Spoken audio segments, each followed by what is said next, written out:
See, these are all crystallized rocks, and they're not tourmalines. They're quartzes and feldspars.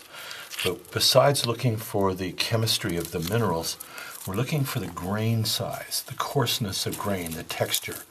And what we're looking for is larger crystals. And when we find the tourmaline growing fairly large, usually it's surrounded or encased in areas where the feldspar and the quartz is also growing very large.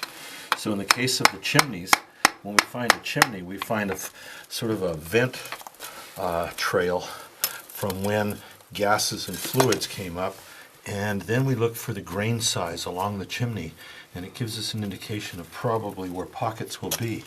And these are some of the secrets of mining gems. And there are many people out there that haven't even started to look at the chimney phenomenon yet as a way of tracking them. And most of those people are just haphazardly running tunnel, which costs them a lot of money that they don't need to spend. And because if you really know where, it's like if you're a big game hunter, if you know where the animal sleeps or where the animal drinks water, you can target that area. If you're going to go through the whole jungle or the whole forest and burn it down, that's the way some mining is done. They tear apart a whole mountain to get at a couple of things in it. And I don't believe in that kind of mining. My mining is kind of like laparoscopic surgery.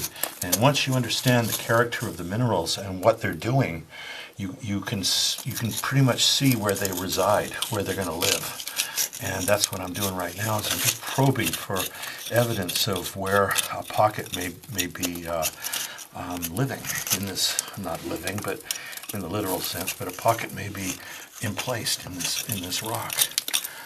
And it's very much like tracking an animal. I'm looking for the traces of hot aqueous fluids that have migrated through this rock and transformed them somewhat, leaving behind some of these clays.